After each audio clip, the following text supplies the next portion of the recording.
On y va parce que c'est pas plus, hein, c'est pas supportable plus longtemps. Non, je préfère les Peter Sisters. Je préfère les Swingle Singers. On écoute, hein, on découvre. Oui, parfois. mais c'est bizarre parce que on a l'impression que le disque est un peu. Il est. Je crois qu'on l'avait mis sur la plage arrière de la voiture Europe 1. Ah oui, et ça il faisait chaud ce jour-là. Et comme il sortait du bac, il a eu un chaud et froid. Enfin, c'était un... Parce qu'on l'avait mis dans le bac du congélateur. Oui, c'est ça, oui, c'était terrible. J'approuve ce qui a été dit dans votre émission tout à l'heure de défendre Monsieur Battisti, me dit Fabien. En outre, Monsieur Bénichou, pardon pour l'orthographe de son nom. Mais il y a aussi des auditeurs qui trouvent qu'on n'a pas suffisamment ouvert le débat concernant cette affaire de cet ex-militant communiste italien condamné là-bas en Italie pour, je le rappelle, avoir peut-être tué 4 personnes. En tout cas, il a été condamné. Je crois qu'ils n'étaient pas communistes. Ils étaient à gauche des communistes. C'était les révolutionnaires. Il y avait le mot communiste dans. Parce que c'est un parti qui s'appelait Parti communiste révolutionnaire. Quand on dit communiste, on croit que c'est le PCI. Évidemment. Alors que le PCI était les pires ennemis, justement. Plus à gauche encore. Alors qu'est-ce qu'il dit cet auditeur qui s'appelle Jean? Il dit vous êtes visiblement tous d'accord. Moi, c'est faux. Déjà, j'ai dit que je savais pas trop quelle était ma position là-dessus. Donc déjà, il se trompe. Vous êtes visiblement tous d'accord. Je regrette que le débat n'ait pas eu lieu, dit-il. Laissez-moi vous poser une question. Alors évidemment, c'est la traditionnelle question. Imaginez qu'il y a 30 ans, votre frère ou votre père, peu importe, ait été tué en Italie. Un suspect qui est parti d'Italie à l'époque a été jugé coupable par contumace. Pas d'extradition à l'époque, tant pis. 30 ans passent, aujourd'hui la circulation des biens et des personnes est libre entre ces deux pays, grâce à l'Europe. Ne pensez-vous pas qu'il serait juste que cet individu comparaisse devant la justice française au moins, ne serait-ce que pour savoir ce qu'il s'est réellement passé? Lui a refait sa vie tranquille avec famille, enfants, certes, mais votre père ou votre frère, à vous, il est toujours mort et personne n'a encore eu de réponse concernant les circonstances de son décès. C'est l'argument habituel. Hein. Oui, mais c'est l'argument habituel. Cela dit, moi je crois qu'il y a une chose qui est en justice qui est primordial, c'est la non-rétroactivité des lois. C'est-à-dire, il a été admis en France à l'abri de la justice italienne à l'époque où être en France vous mettait à l'abri de la justice italienne. Maintenant, nous n'en sommes plus là puisqu'il y a la libre circulation, mais on peut pas faire comme si au moment où il était venu... Vous comprenez? C'est la rétroactivité des lois. Si on fait une loi demain qui interdit aux gens de monter à vélo, ceux qui sont montés à vélo avant, on peut pas les condamner. C'est tout, tu comprends? Donner, c'est donner, reprendre, c'est voler. Pardonner, c'est pardonner. Revenir sur cette décision, c'est trahir.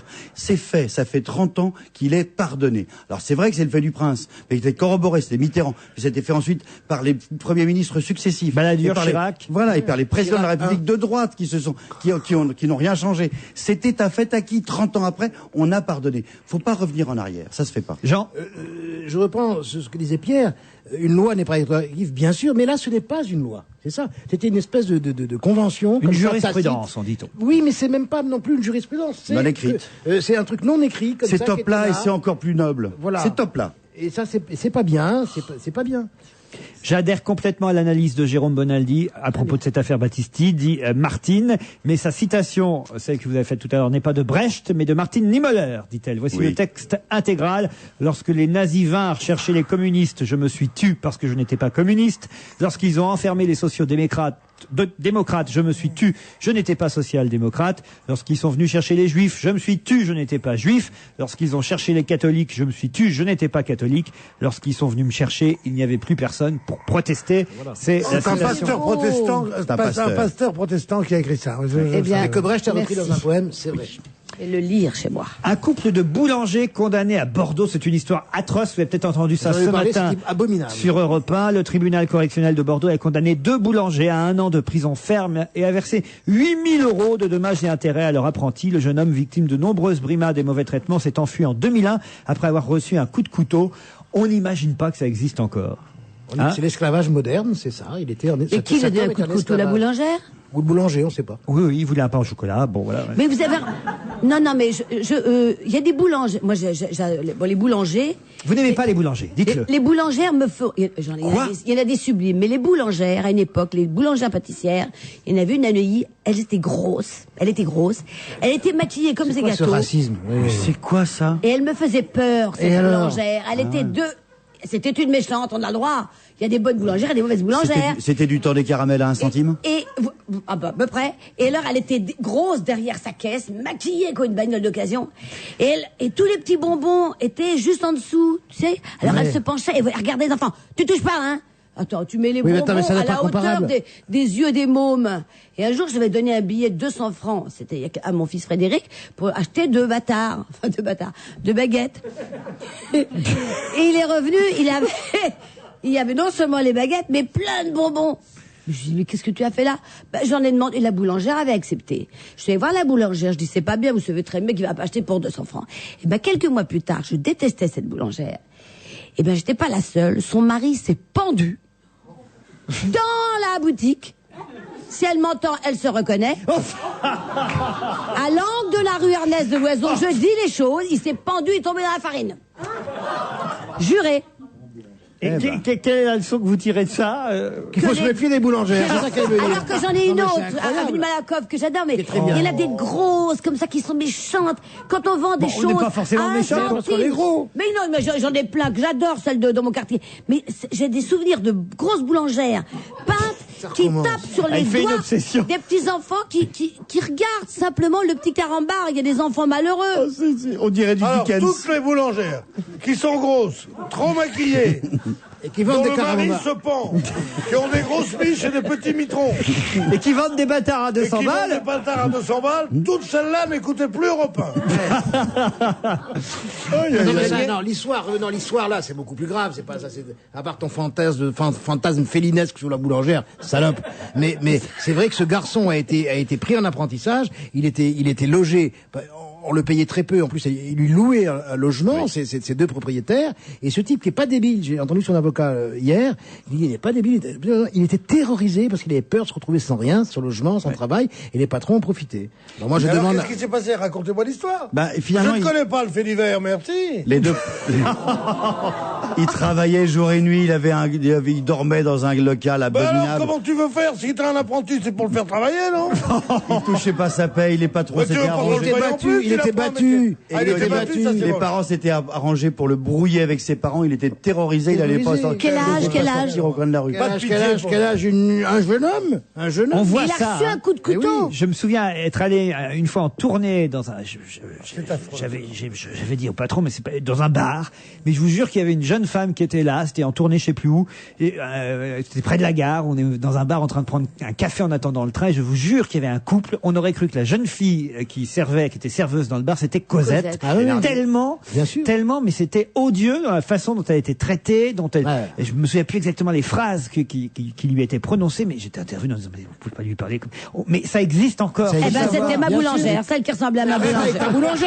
Oh. Les Thénardier sont encore vivants. Il y avait sur Europe 1 ce matin par Guimier, le correspondant d'Europe 1 dans la région, à Bordeaux, le témoignage du gamin lui-même, qui racontait et puis qui racontait son calvaire, il terminait par une phrase qui était assez belle en disant, ça y est, maintenant j'ai pris le dessus, moi je dis à tous ceux qui sont apprentis, qui sont battus comme ça, révoltez-vous, dites-le, ayez pas peur. Et on a l'impression qu'on retombe au XVIIe siècle, c'était vraiment les Thénardier, et qui mouraient de trouille avant.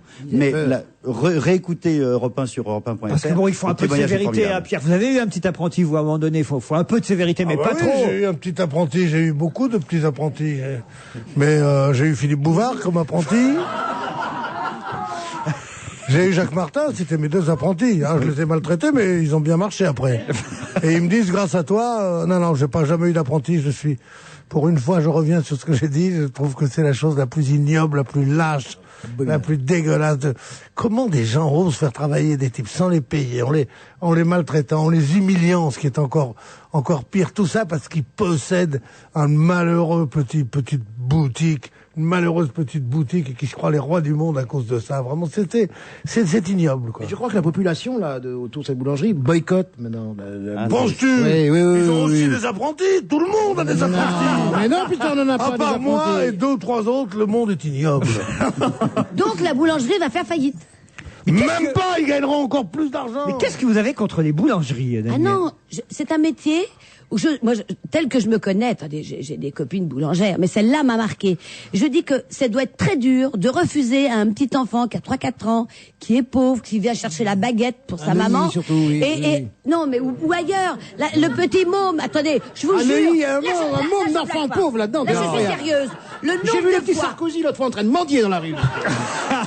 Oui, madame. Alors, Les enfants de Johnny, les enfants de Johnny qui n'ont plus un rond. Rien.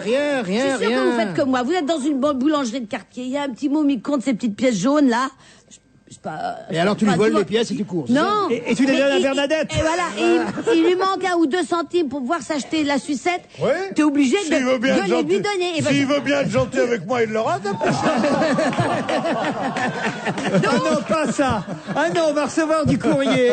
Pierre, autant il y a 20 ans, Jacques Martin faisait ce genre de plaisanterie sans aucun problème à la avec radio. les petits c'est cachous, fini, c'était- maintenant. Avec les petits cachous. Eh ben, c'est fini Ouais, maintenant. Pierre, Autant aujourd'hui, c'est Mais fini. je peux peut-être plaisanter. On est dans le politiquement correct, Mais on ne peut mais plus mais- plaisanter pas avec dire ça. ça. Donc, je ne pourrais pas être boulangère ni pâtissière parce que je ne pourrais pas vendre. personne Mais on n'a Non, pas envie toi. que tu sois boulangère ou Mais pâtissière. laissez pas finir. Puis ça, Je ça vois fait pas du comment mal. vous pourriez être boulangère, vous cassez trop les bonbons à tout le monde. Allez, on se retrouve après la pub, à tout de suite. La vie des uns. La vie des autres. Sophie, l'amie de Justine, est un peu trop dépensière. Je vais à un mariage et j'ai plus un sou pour le cadeau. Justine, t'aurais pas une idée? Heureusement, en ce moment, Auchan fête les arts de la table, avec de nombreuses idées cadeaux à petit prix. Par exemple, le service de 18 verres modèle Venise est à seulement 15 €. Il y a même des flûtes à champagne. Merci Justine. Et oui, chez Auchan, pour payer moins cher, Justine trouve toujours une solution. Une vraie. La vie, la vraie. Auchan. MAF Assurance présente les records en vie meilleure. Bernard, votre exploit est proprement invraisemblable. Racontez-nous. Ça paraît dingue, bon. Mais je me suis fait rembourser ma voiture. Bernard, répétez-nous ça, Bernard. Je me suis fait rembourser ma voiture. En ce moment et jusqu'au 26 mars, pour toute demande de devis auto en agence, MAF vous permet de gagner le remboursement de votre voiture. Jeu gratuit, 5 gagnants par semaine, remboursement valeur Argus jusqu'à 20 000 €. Règlement disponible dans les agences MAF. MAF, chercheur en vie meilleure. Assurément, les riches et les pauvres ne vivent pas sur la même planète. Dans le nouveau livre de Jean-Louis Fournier, Les mots des riches, les mots des pauvres, Madame Nouveau-Riche remarque que ce sont plus souvent les pauvres qui utilisent les marteaux-piqueurs. Ce sont aussi plus souvent les pauvres qui habitent près des aéroports. Elle en conclut que les pauvres aiment le bruit. Mais pourquoi dit-on toujours pauvre con? Jamais riche con. Retrouvez Monsieur et Madame Riche et Monsieur et Madame Pauvre dans Les mots des riches, les mots des pauvres de Jean-Louis Fournier aux éditions Anne Carrière. On va se gêner jusqu'à 18h avec Daniel Evenou, Pierre Bénichou, Jean Benguigui, Jérôme Bonaldi. Qu'est-ce que j'ai d'autre en Mais il y a magasin? aussi un autre suicide de boulanger. L'italien, là. Oui. Pantani, il paraît qu'il était tombé dans la farine. Mais à son âme. Il est enterré aujourd'hui avec son bandana. Vous avez entendu Oui, ça, hein? oui. Il a demandé à être Il a eu inhumé l'autorisation. avec son bandana. Voilà, c'est un cimetière laïque, j'imagine, puisque le bandana est autorisé. Qu'est-ce qu'il y a, Pierre Non, Bénichou? oui, je pense que c'est une histoire affreuse aussi, ce malheureux champion déchu. Oui, déchu. Et italien aussi. Ça déchu italien. Vous avez plombé l'ambiance. J'allais vous raconter une belle histoire Ouais. amusante. La possibilité pour vous de vous marier à Las Vegas rapidement. Ça, on sait que c'est possible déjà là-bas. Mais en plus, dorénavant, en voiture. En effet, les couples qui le désirent peuvent se marier en 15 minutes tout en restant assis dans leur voiture. Il leur suffit de payer, d'ouvrir la fenêtre de leur véhicule, d'écouter un petit discours de l'officiant, ils referment la fenêtre, ils repartent en voiture, ils sont mariés. Rendez compte un peu? Non, mais C'est pas beau C'est ça? comme au McDo. Mais c'est parce C'est qu'elle un a... drive-in. Ouais, ouais, c'est Le ça. drive-in mariage. Drive-in. La Britney Spears, elle peut retourner, hein, c'est formidable. C'est parce qu'il y a la concurrence de San Francisco. Ah, là, c'est les gays qui vont se Eh marier. oui, tous les homosexuels vont à San Francisco parce qu'on peut les marier là-bas. Le premier jour où le mariage a été, enfin le premier jour où le mariage autorisé a fait que les bureaux se sont ouverts, il y a eu 465 mariages dans la journée. Et l'autre jour, 566 qui n'ont pas voulu. Mais pourquoi? Moi, si j'étais homosexuel, ce serait pour pas me marier, pas me faire chier. Non, ils se marient maintenant. C'est incroyable. Moi, j'ai rien contre. Mais je veux dire, je comprends très bien qu'on dise la vie, papa, maman, les pantoufles, tout me fait chier. Tiens. Je suis homosexuel, j'ai un bon copain, je fais des tas de trucs et tout. Mais pourquoi tu vas te marier? Mais c'est pour l'héritage. Tu vas Il y en a te qui marier meurent. Pour le Vous connaissez- fisc. Admettons qu'il y ait 2 boulangers qui sont Ah, tiens, le boulanger qui se met une robe qui s'est fait grossir et qui empêche de manger les petits-enfants. Eh bien, bonbons. celui qui Alors. va arrêter de la boulangerie, eh ben, les papiers servent pour ça. Tu te vois, toi, si je te parle mal, tu parles, t'as divorcé. une façon de parler à ton mari, tu dirais des trucs comme Le ça. problème moi, du je verrais mariage bien, gay à moi. San Francisco, c'est quand ils s'embrassent, ça fait velcro. Parce que je sais pas si vous êtes déjà allé là-bas. Ils sont tous moustachus. C'est quand même Non, mais c'est le nombre de lesbiennes aussi qui se marient, qui est Ils sont énorme. moustachus aussi. Ce qui est énorme, non. Il y a un nombre. Avec ces clichés. Alors là, vraiment, je suis obligé de défendre, franchement, C'est pour dire une connerie, on en a dit depuis 2 heures, je m'en permets. Pas une. moi. Bon, ça va, moi je suis lesbienne et moustachue, ça fait pas une histoire. J'aime les femmes. Oh. Pierre. L'énorme de chat. Non, mais le nombre de lesbiennes, c'est beaucoup plus encore que de. Mais je comprends entre femmes qu'on veuille se marier, puisqu'il y a un côté plus casanier traditionnellement chez Autre les chose. femmes. Mais les On aura hommes, tout pourquoi entendu. Les femmes sont plus casanières, souvent, oui. Pour les femmes. Mais c'est pas de dire qu'il y a une différence entre les hommes et les femmes, c'est pas être sexiste. Je dis ça qu'il y a commence- ça commence déjà là, tu sais. égalité de droits et différence Jérôme, de goût. aidez-moi. Enfin, non, mais c'est sûr. Faites quelque chose, Jérôme. Il y a Non, plus- mais- C'est quoi il y a dans la plus- playlist d'Europe Il n'y a 1? plus une association féministe qui ne reconnaisse pas cela. Les femmes sont différentes des hommes et elles ont le droit d'avoir autant de droits et autant de privilèges et autant d'assurances que les Et hommes. quand le Mais mariage à on va trois pas dire que c'est pareil. C'est des choses différentes. Ah, le mariage à 3, on n'y pense pas. Le mariage à En 3. champagne. Oh, Ah, le mariage, 3 personnes. 3 vous voulez personnes. Ça doit être, dans 20 ans. Ça dans dure 30 jamais, il y a toujours un quatrième qui vient faire chier. Ça serait excitant. Vous n'avez plus qu'un an pour échanger vos francs.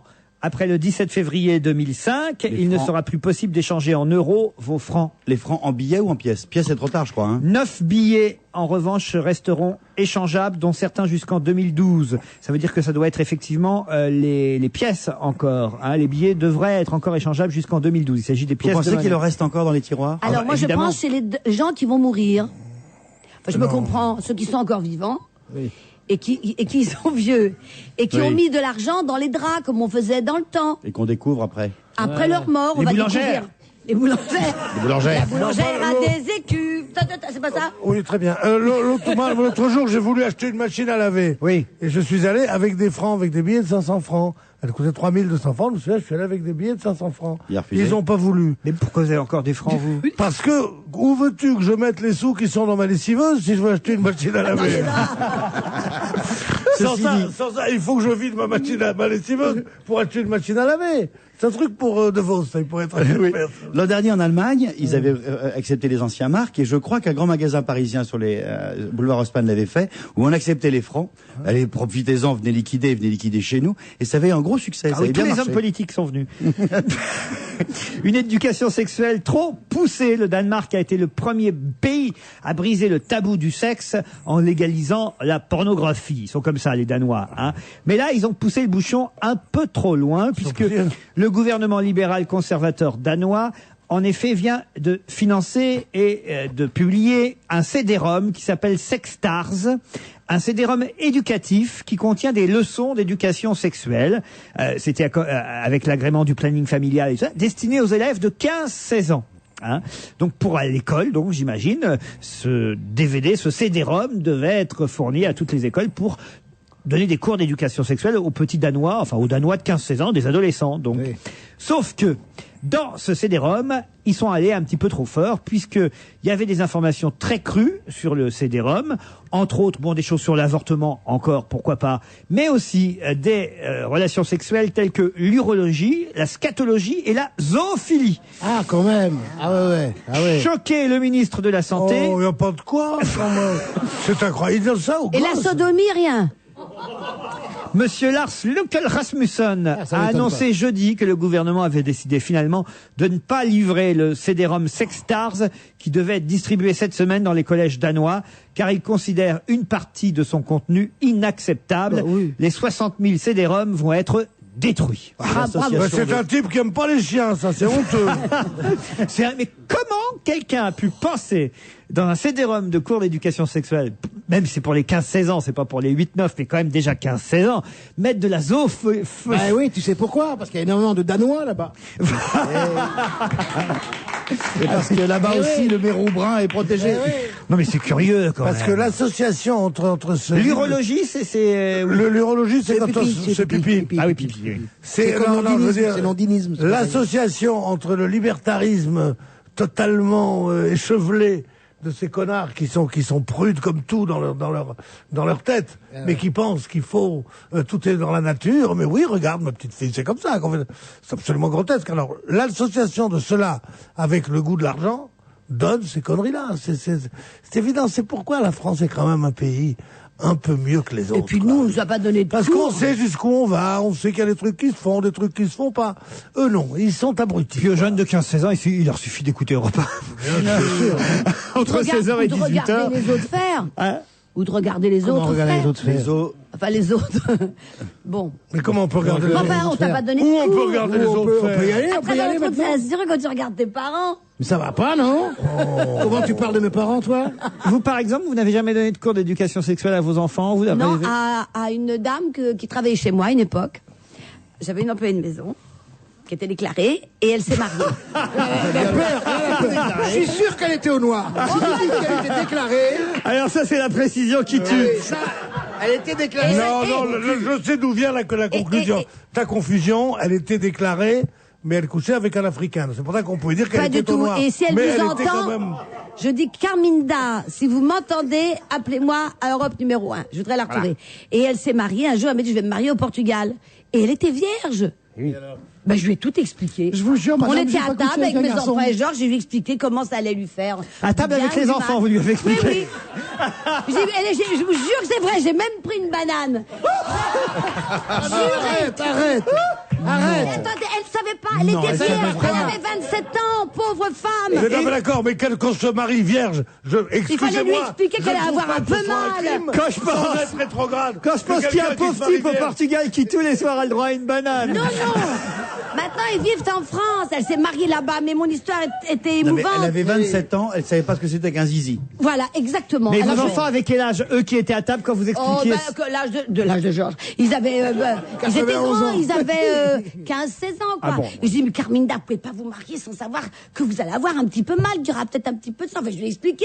C'est la moindre des choses. Ouais, non, il faut Qu'est-ce laisser. qu'elle disait Elle avait peur. Elle avait peur de la banane. La madame, elle est très vicieuse, tu Il disais. fallait quand même qu'elle sache. Attendez, il y a des gens qui ne savent pas. Mais pourquoi une banane C'est la première employée de maison qui maintenant répond au Portugal, la banane, elle n'est pas là.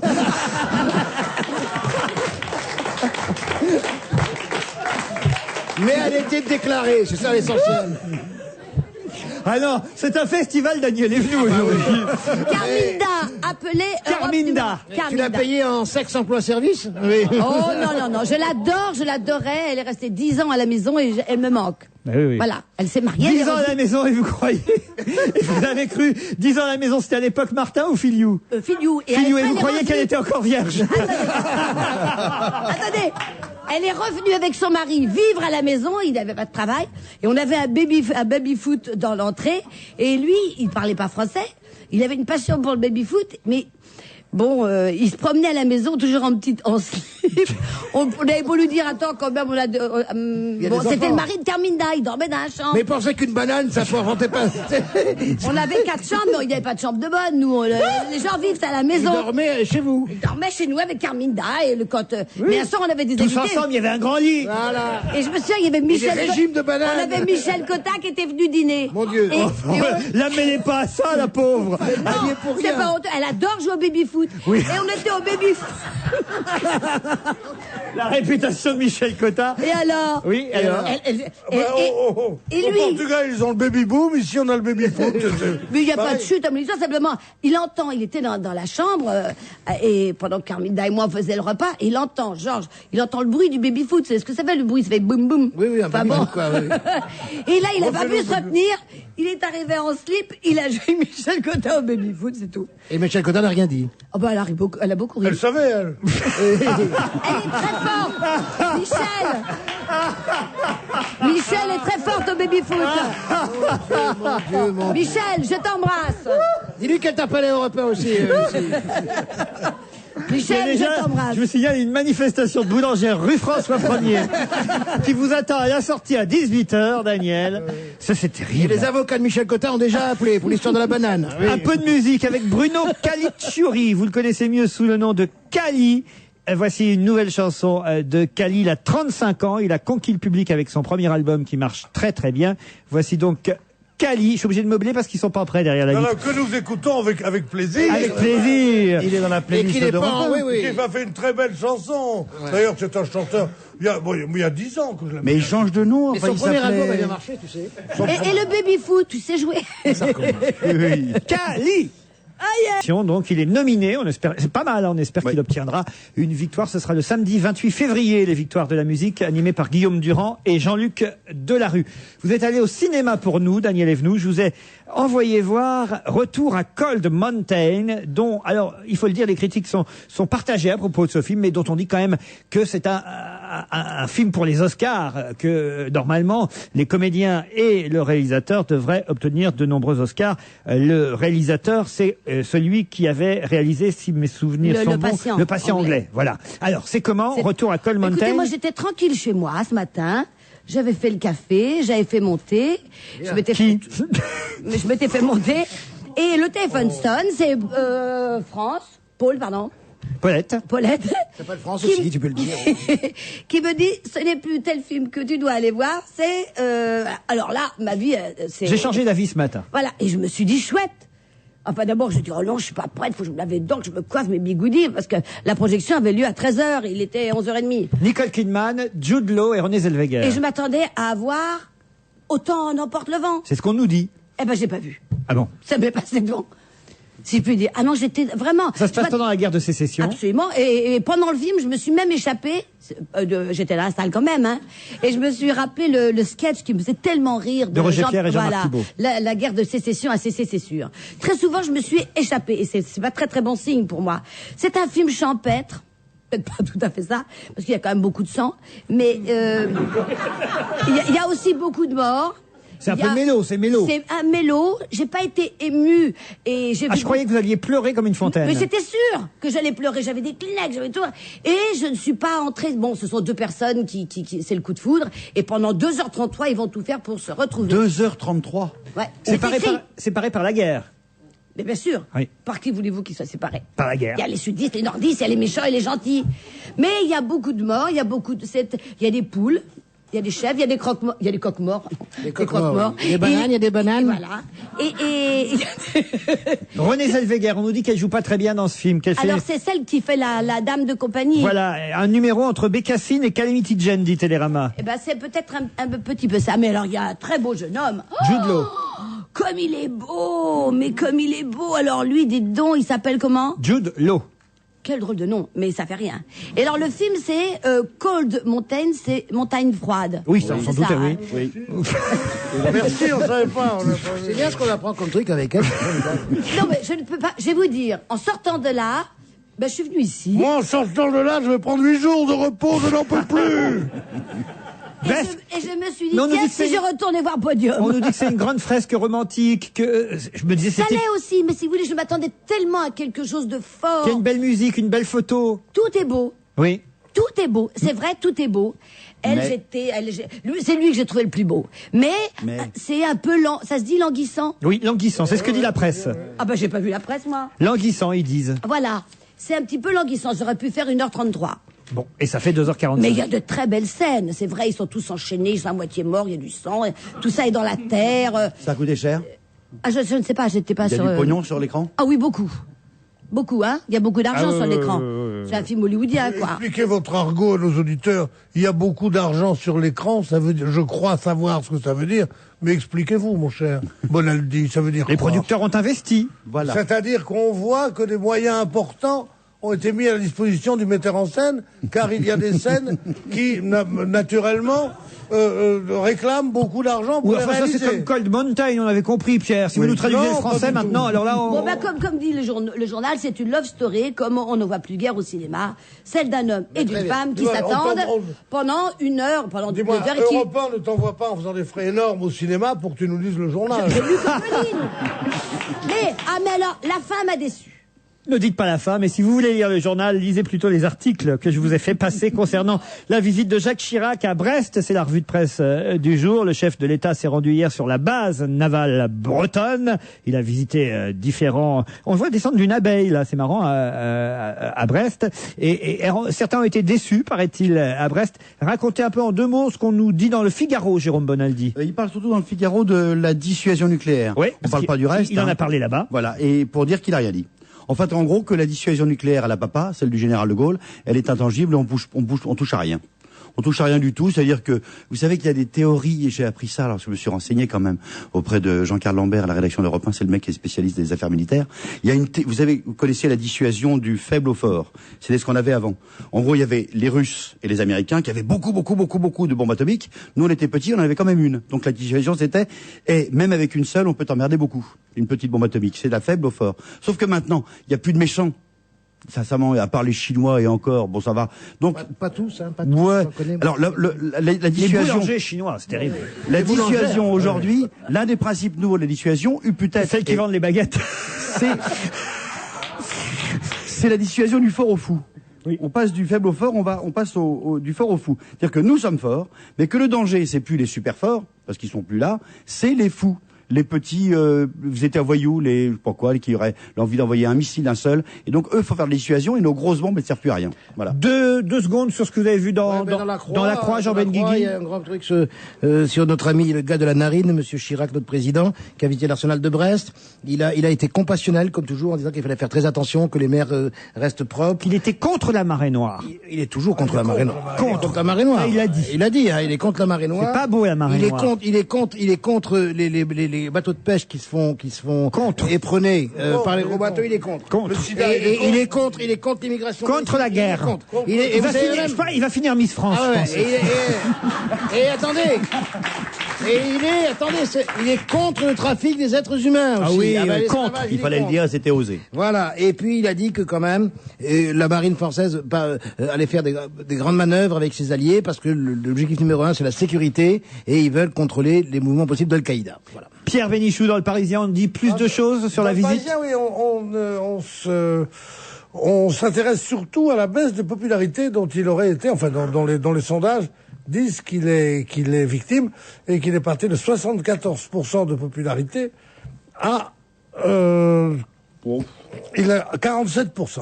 Non, 74 au moment de la guerre contre l'Irak et à 47%. Donc et sur le dernier sondage qui était où il avait 53%, il est passé en 47, il a donc perdu 6 points. Alors le Parisien donne les possibles raisons de cette désaffection. Alors parmi ces raisons, il y a le retour des affaires. D'abord, à savoir l'affaire Juppé a fait que on s'est aperçu qu'il était aussi au gouvernement à la mairie de Paris plutôt pendant qu'il y avait ce qu'on reprochait à Juppé. Moi, je crois que c'est pas ça, c'est plutôt la position qu'il a prise après la condamnation de Juppé par le tribunal et qu'il s'est mis en contradiction avec la justice dont il est le garant quand même. Je crois que ça, les gens n'ont pas aimé. Il donne une autre raison qui serait la guerre des chefs au sein du RPR et que cette alliance de certains, Raffarin et Chirac, contre M. Sarkozy a sauté. Et la troisième raison, qui est la plus importante sans doute, c'est les attentes des Français qui seraient oubliées. Pardon Pierre, mais la meilleure phrase qui résume tout ce que vous venez de dire, c'est cette phrase qui termine l'article de Bruno Jeudi dans le Parisien. Chirac se préoccuperait plus du sort de son dauphin Juppé que des attentes de ses concitoyens. Et voilà ce qui expliquerait effectivement d'un seul coup ses mauvaises opinions dans les sondages. Cela est aussi, à mon avis, un dernier truc qui serait le fait que toutes ces allocations à celui qui crie le plus fort, à savoir les restaurateurs, on leur a donné 100 milliards de francs. Bon, comme ça, c'est beaucoup alors que les chercheurs sont dans la merde, ça ne doit pas leur faire plaisir. Daniel Evenou, je n'ai pas le temps de vous demander ce que vous avez trouvé dans la Croix, mais il me semble qu'on vous a assez entendu aujourd'hui. Voilà, moi... On se retrouve demain.